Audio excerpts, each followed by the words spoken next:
अस्सलाम वालेकुम नाज़रीन, मैं आपका मेज़बान मोहम्मद शरफुद्दीन सच न्यूज़ में आपका इस्तकबाल करता हूं। देखते हैं आज की अहम खबर।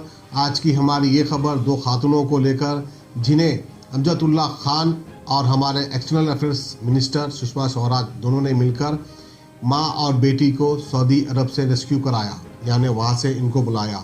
अब ये दोनों कितने मुसीबत झेले सऊदी अरब में, इनकी ज़बानी हम आपको सुनाते हैं और अदबन गुजारिश करते हैं हमारे हैदराबादियों से और हमारे हिंदुस्तान के जितने भी मुसलमान बहनें हैं सबसे कि भाई आप सऊदी अरब या ओमान, बहरहाल कोई भी गल्फ़ कंट्री में जाकर काम करने के बारे में मत सोचिए, क्योंकि वहाँ के लोग हमें नज़रों में से गिरा कर देखते हैं और जुल्म सितम भी करते हैं। हैदराबाद में ही कुछ अच्छे से काम करने की कोशिश कीजिए, हमारे देश में कुछ अच्छे से काम करने की कोशिश कीजिए। खैर अल्लाह ताला हम सब ईमान वालों की मदद करे और रिस्क का असबाब बनाए। आइए हम आपको दिखाते हैं अफसोसनाक खबर। मेरा नाम बदर फातिमा है। ये हमारे अम्मी नसीम फातिमा हमला श्रीनगर के रहने वाले एक अहमदी आंटी बोल के मिले थे हमारे को। उन्होंने बोले बाहर जाओ माँ कमा लेते आपकी लाइफ बन जाती। बोले हम लोग अम्मी हमारे बातों में आ गए, उनके बातों में आते कि हमारे अम्मी पासपोर्ट दे दिए ले लेके जाके। पासपोर्ट देते कि चुनो बोले नहीं अम्मा ये घर में आप कर लो काम बोल के बोले। हम लोग बोले हम लोग उनके बातों में आके चले गए काम पे। वहाँ गए बाद में हमारे को मुसीबत देना स्टार्ट कर दिया। हमारे को अम्मी को अलग कर दिए कपिल, और मेरा कपिल मेरे को ले लेके चलेगा। मेरा कपिल क्या करा बोल तो खाना नहीं दे रहा था, मार रहा था और रूम में बंद रख रहा था। हमारे को 2-2 बजे तक काम करा रहा था। 1 घंटे की नींद थी हमारे को, ना खाने को दे रहा था ना पीने को दे रहा था। मेरे पे गलत नीयत डाला था, हाथ उधर उधर लगा रहा था। मैं भाग गई थी घर से। मैं भागे बाद में घर से, फिर उन्होंने पुलिस वाले पकड़ के लाके फिर मेरे को रखे। उन्होंने बोले मैं बोली मैं नहीं रहती हूँ मैं अम्मी से, अम्मी का छोड़ दो मेरे को लेके आके बोली। तो उन्होंने बोले नहीं छोड़ते अम्मी के पास, आपको काम करना पड़ता है यहाँ पर। बोले तो मैं बोली नहीं करती हूँ काम बोल के बोली। फिर उतने में उन्होंने बोले नहीं अम्मा आपको भिजा देते बोल रहे नो, आप जाओ उनके साथ बोल के बोले। फिर कपिल ला के मेरे को रूम में बंद रख के बोला नहीं तेरे को नहीं भिजाता हूँ, कहीं भी नहीं भिजाता हूँ बोल के बोला।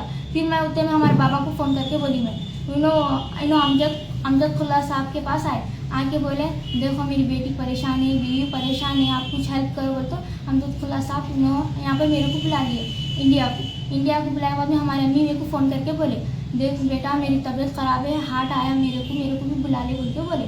फिर हफ्ते में हमारे अम्मी भी भाग गए, हमारे अम्मी भी भाग गए। तो फिर मैं बोली कि अम्मी बुला लेते आप सब्र रखो। फिर अम्मी फ़ोन करके बोले ना खाना दे रहे ना पानी दे रहे ना, मेरे को मार रहे कर रहे, मैं कैसा रूम बोल के बोले। तो मैं बोली अम्मी थोड़ा सब सब्र कर लो आप आ जाते बोल के मैं बोली।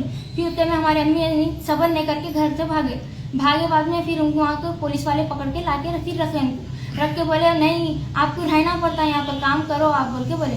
फिर अम्मी का जो कपिल रहता उनको जाके पुलिस स्टेशन में बोले, उनको भी लेके आए कपिल।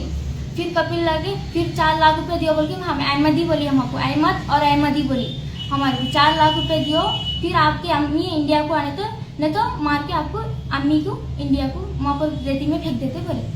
फिर हम लोग बोले हम लोग बहुत परेशान हो गए थे। हम लोग अमजद खुल्ला साहब के पास आए, हमारे अम्मी ऐसा परेशान है आप कुछ हेल्प करो बोले। तो उन्होंने हमारे अम्मी को अहमदी को बुला के बोले, वो अहमदी बोली 4 लाख रुपए दियो हमारे को, न तो तुम्हारी अम्मी को रेती में मार के फेंक देते। फिर हम लोग बोले हम लोग नहीं कैसा देना हमारे पास, हम लोग कमाने को गए थे, हम लोग कैसा देना बोल के पूछे। तो आप दियो ना तो आपके ऊपर केस डाल देती मैं सोना चोरी करे बोल के। फिर मैं बोली आप कैसा डालते हैं, नहीं तो आपको ब्यूटी पार्लर के काम पे जाना पड़ता और नहीं तो आपको काम नहीं आया तो शेख को खुश करना पड़ता और मैं शादी कराती हूँ आपकी वहाँ पर 3 महीने की शादी, फिर 3 महीने में आपको बुला लेती हूँ शादी करे वाली। मैं बोली नहीं करती मैं बोल के बोली। फिर आपके मम्मी कैसा आते हैं बोल के पूछे। तो मैं बोली आप नहीं करती मैं, आपसे एक ही गुजारिश है मेरी, आप सऊदी बोल के नहीं हर कोसे देश को मत जाओ। कहीं बोले तो आपको हर देश में वैसे मिलेगा कि जैसा हमारे साथ इतने मुसीबत हुए ना उतने। और क्या बोलते सो अमजद खुल्ला साहब से एक ही गुजारिश है, आप बहुत अच्छा करें हमारे को बुला लिए, सो बहुत गुजारिश है उनसे। मुबारक रिश्ते, रिश्ता आपका कोशिश हमारी। मुबारक रिश्ते ने हजारों रिश्तों को अंजाम दिया है। डॉक्टर, इंजीनियर, NRI और म्यारी रिश्तों के लिए राब्ता करिए। मुबारक रिश्ते टोली चौकी गहना ब्राइडल स्टोर के ऊपर। फोन 8121 100 900।